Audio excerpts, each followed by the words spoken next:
ముంబైలోని ఒక వీధిలో అంతా గందరగోళంగా ఉంటుంది. ఎందుకంటే అప్పుడే అక్కడ ఒక తుఫాను వచ్చి వెళ్తుంది. ఒక మూలన సునీత అప్పుడే పుట్టిన తన కొడుకుని గుండెలకు హత్తుకొని ఏడుస్తూ ఉంటుంది. ఆమె భర్త మదన్ మత్తులో ఉండి నేలమీద పడుకొని వాగుతూ ఉంటాడు. తన గురించి తను ఏమనుకుంటుందో తెలియడం లేదు. ఇంటికొచ్చిన వాడికి భోజనం కూడా పెట్టట్లేదు. మనకు బిడ్డ పుట్టి ఇంకా వారం కూడా గడవలేదండి. కొంచెమైనా ఆలోచించండి. నువ్వు మళ్ళీ ఏమైనా మాట్లాడావంటే తనని కొట్టడానికి లేస్తాడు, కాని మళ్లీ పడిపోతాడు. పద బాబు, చాలా ఎక్కువైంది. ఇక మనం ఇక్కడ ఉండకూడదు. సునీత పిల్లాడిని ఎత్తుకుని కొన్ని సామాన్లు ప్యాక్ చేసుకుని మూటను తలమీద పెట్టుకుని బాబుని గుండెలకు హత్తుకొని ఇంట్లోంచి వెళ్లిపోతుంది. సునీత, ఓ సునీత, ఎక్కడున్నావు? తినడానికైనా ఇవ్వు. ఏదుంటే అదే ఇవ్వు. అతను ఇల్లంతా వెతుకుతాడు, కాని సునీత ఎక్కడా కనిపించదు. ఎక్కడ చచ్చింది? ఒకవేళ కోపం వచ్చి ఇంట్లో నుంచి వెళ్లిపోలేదు కదా. నేను మత్తులో రాక్షసుల్లా ప్రవర్తించాను. పాపం తనని కొట్టాల్సిన అవసరం ఏముంది? అతను ఇంట్లో తినడానికేమైనా ఉందా అని వెతుకుతాడు. వంటగదిలో 4-5 చపాతీలుంటాయి. దాన్ని అతనే వడ్డించుకుని కడుపు నిండా తిని ఇంట్లోంచి బయటికి వెళ్తాడు. కాని సునీత ఎక్కడా కనిపించదు. అతను నిరాశ చెంది ఇంటికొస్తాడు. ఇల్లైతే వదిలేశాను. ఇప్పుడు నేను ఎక్కడికి వెళ్ళాలి?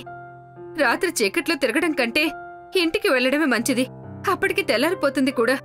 ఇంటికి చేరుకునేసరికి ఆమెకు ఇంటి బయట ఒక అందమైన ఉయ్యాల కనిపిస్తుంది.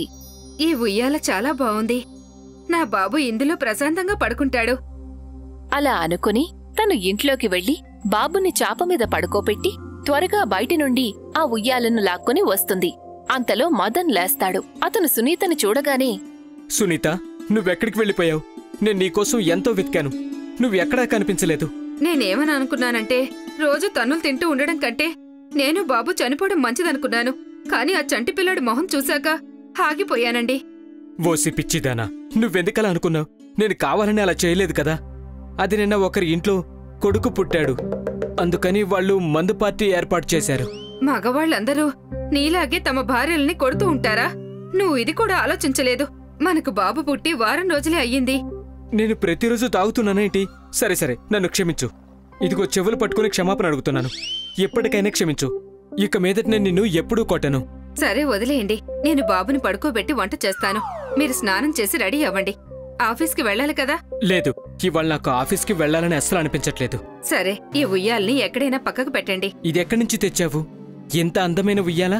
తెలీదండి, మన ఇంటి బయట పెట్టుంది. నేను లోపలికి తెచ్చాను.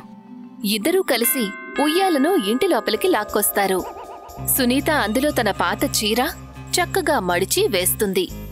తర్వాత బాబుని అందులో పడుకోపెడుతుంది. తను బాబుతో ఇలా అంటుంది, మన తలరాతలో కనీసం మంచం కూడా రాసిపెట్టిలేదు. కాని వీడు గొప్పవాళ్ల బిడ్డలాగా ఉయ్యాల్లో పడుకున్నాడు. అప్పుడే ఉన్నట్టుండి వాళ్ళింట్లో శబ్దమవుతుంది. ఒక మంచం ప్రత్యక్షమవుతుంది.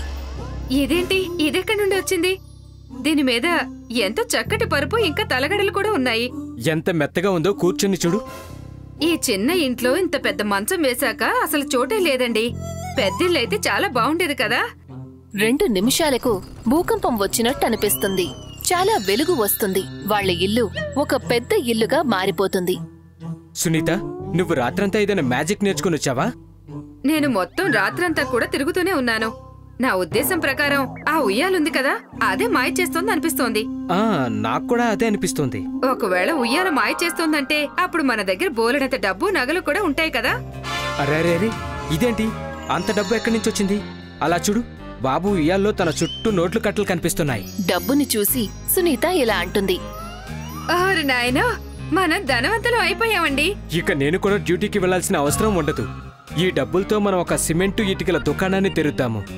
వ్యాపారం బాగా నడిస్తే ఆ తర్వాత మనకు కావాల్సిన కోరికలన్నీ తీర్చుకోవచ్చు. సునీత, ఒకరోజు మదన్ రాత్రంతా ఇంటికి రాకుండా ఉంటాడు. మర్నాడు ఎవరో తలుపు కొట్టిన శబ్దం అవుతుంది. చూడు సునీత, ఏమీ మాట్లాడుకో. నేను ఎప్పటికే చాలా సిగ్గుపడుతున్నాను. ఇవాళ పాత స్నేహితుడు కనిపించాడు. వాణ్ణను బలవంతంగా కూర్చోబెట్టాడు. నేను ఎంత వద్దన్నా వాళ్ళు వినిపించుకోలేదు. ఇప్పుడు మదన్ గొప్పవాడైపోయాడు. మన దగ్గర ఎంత కూర్చుంటాడో? లేదు, అటువంటిదేమీ లేదు. నా కొడుకు చాలా చిన్నపిల్లవాడు. నేను త్వరగా ఇంటికి వెళ్ళాలి. అయినా ఎవ్వరూ వినిపించుకోరు. మదన్, నేను నీ స్నేహితుల వల్ల చాలా విసిగిపోయాను. నువ్వు వాళ్ళకి డబ్బులిచ్చి వదిలించుకుని వచ్చుండొచ్చు కదా.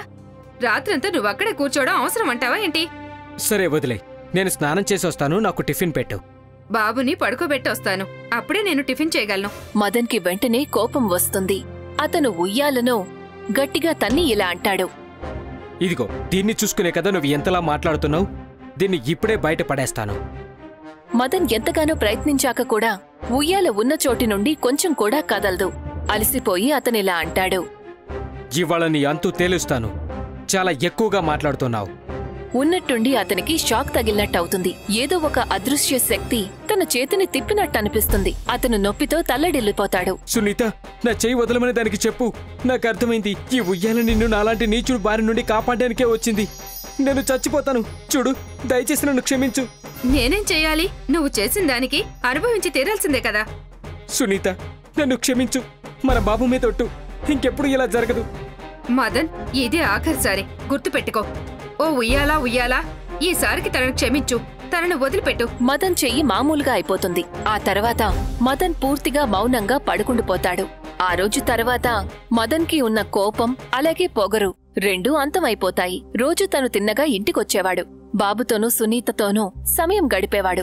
అందరూ సంతోషంగా ఉన్నారు. నెమ్మదిగా 1 సంవత్సరం గడిచింది. మదన్ దుకాణం పక్కనే గజోధర్కి సిమెంట్ దుకాణం ఉంది. ముందతని వ్యాపారం బాగా నడిచేది.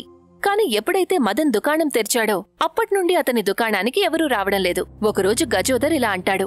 మదన్, నువ్విక్కడి నుండి నీ దుకాణాన్ని తీసేయి, లేదంటే నేను నీ దుకాణానికి నిప్పంటిస్తాను. ఎందుకు తీయాలి? నేను ఈ దుకాణానికి పెట్టుబడి పెట్టాను. సరే అయితే, చిన్నగా చెప్పినప్పుడు వినకపోతే నాకు ఎలా చెప్పాలో బాగా తెలుసులే. అతను బెదిరించి వెళ్లిపోతాడు. మదన్ దుకాణం మూసేసి ఇంటికొచ్చాక చాలా బాధపడుతూ ఉంటాడు. ఏమైంది? మీ మొహం అలా ఎందుకు పెట్టుకున్నారు?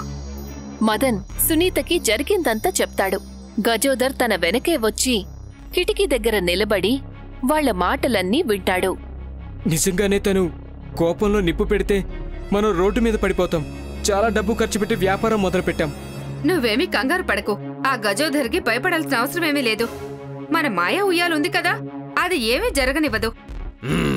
మదన్ భార్య ఏదో మాయా ఉయ్యాల గురించి మాట్లాడుతుంది. అదేంటో నేను చూస్తాను. అతను కిటికీకి మరింత దగ్గరగా వచ్చి వాళ్ల ఇంట్లోకి తొంగి చూస్తాడు. అక్కడ అందమైన ఉయ్యాలను చూసి ఆశ్చర్యపోతాడు.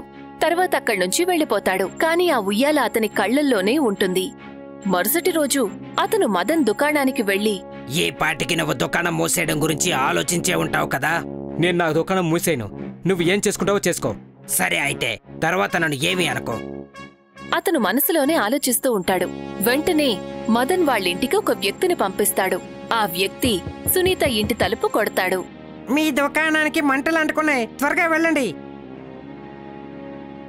ఇప్పుడు వస్తుంది అసలు మజా. పద, త్వరగా వెళ్ళి వాళ్ళ ఇంట్లో ఉన్న ఉయ్యాల తీసుకురా. అతను ఉయ్యాలను తీసి బండిలో ఎక్కిస్తాడు. ఇంటికి తీసుకువెళ్లి ఒక మూలను పెడతాడు. తర్వాత దుకాణానికి వెళ్తాడు. సునీత దుకాణానికి వెళ్లేసరికి అక్కడంతా మామూలుగానే ఉంటుంది. మదన్ తనను చూడగానే, అరే, నువ్వేంటి ఇక్కడ? అంతా బానే ఉంది కదా? నాకు ఎవరో కావాలనే అబద్ధం చెప్పారండి. తను మదన్కి అన్ని విషయాలు చెప్తుంది. తర్వాత వెంటనే ఇంటికి తిరిగి వస్తుంది. అక్కడ తనకి ఉయ్యాల కనిపించదు. సునీత తల పట్టుకుని కూర్చుంటుంది. ఏడుపు మొదలు పెడుతుంది. గజోధర్ దుకాణం మూసేసి ఇంటికి వెళ్ళాక ఉయ్యాలతో, ఇదిగో మాయా ఉయ్యాల, నీ మాయను నాకు చూపించు. నాకు బోలెడంత డబ్బు ఇవ్వు. అప్పుడే ఉయ్యాలలో నుండి ఒక లావు కర్ర బయటికొచ్చి గజోధర్ని కొట్టడం మొదలు పెడుతుంది. గజోధర్ అరుస్తూ ఉంటాడు. కాని అతని అరుపులు ఎవ్వరికీ వినిపించవు. దెబ్బలు తిన్న తర్వాత అతను స్పృహ కోల్పోయాక ఉయ్యాల దానంతటదే అక్కడ్నుంచి సునీత ఇంటికి చేరుకుంటుంది. అరే బాబు, మాయా ఉయ్యాలొచ్చేసింది. నువ్వెక్కడికెళ్ళిపోయావు? నేనేమనుకున్నానంటే నిన్నెవరో తీసుకెళ్లిపోయారు అని. తను తన బిడ్డని ఉయ్యాలలో పడుకోపెట్టి మదన్ వచ్చాక ఇలా అంటుంది.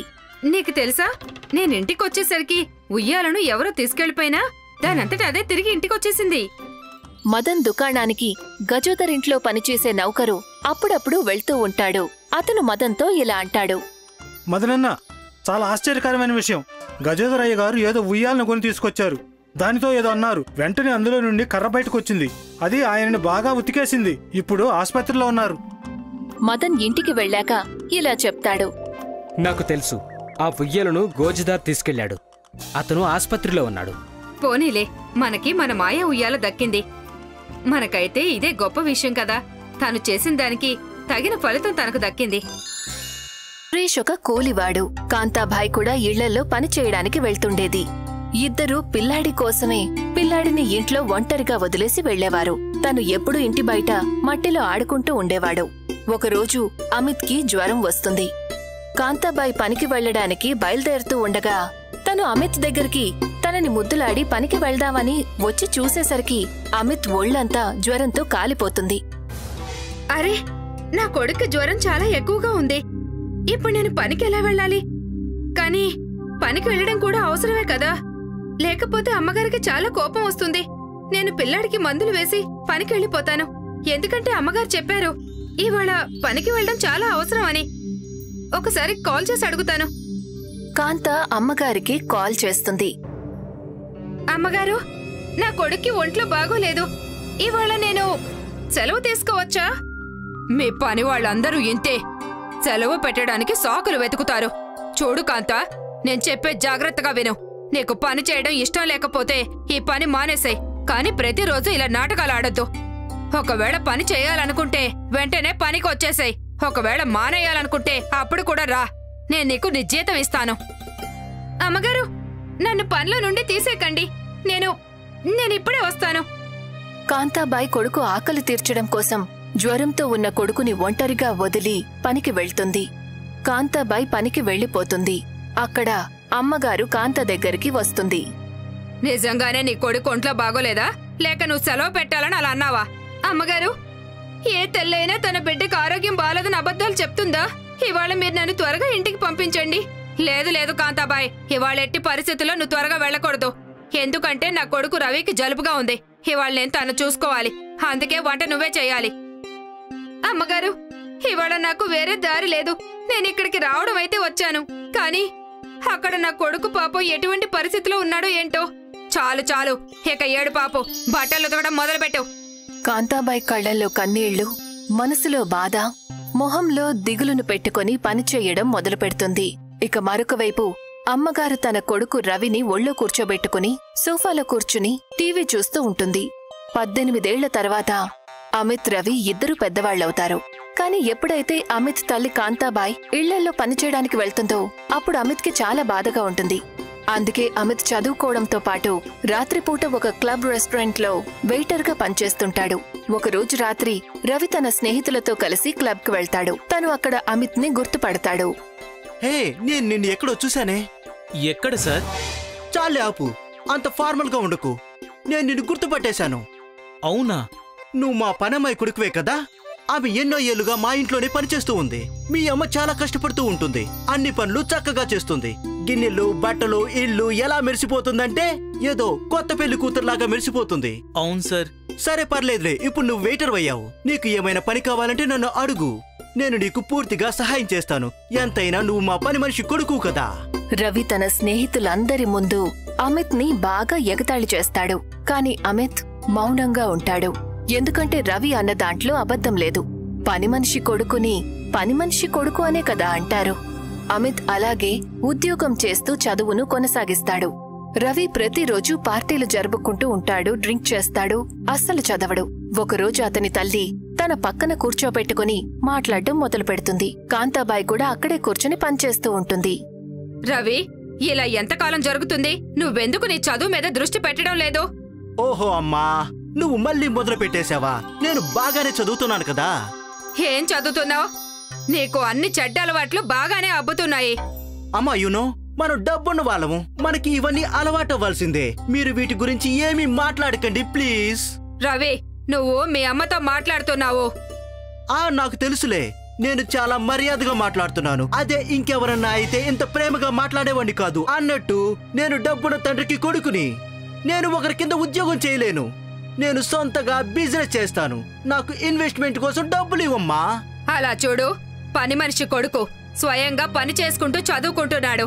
వాళ్ళ అమ్మని కూడా ఎంతో బాగా చూసుకుంటున్నాడు. అమ్మ, ఈ మాత్రం అయితే నీకు తెలిసే ఉండాలి కదా నేను ఒక పని మనిషి కొడుకుని కాదు అని. నువ్వు ఎక్కువ ఆలస్యం చేయకుండా డబ్బులు ఇవ్వమ్మా. రవి వాళ్ళమ్మతో గొడవపడి పోట్లాడి డబ్బులు తీసుకుంటాడు. ఇక మరొక వైపు అమిత్ ఇంకా ఎక్కువగా కష్టపడతాడు.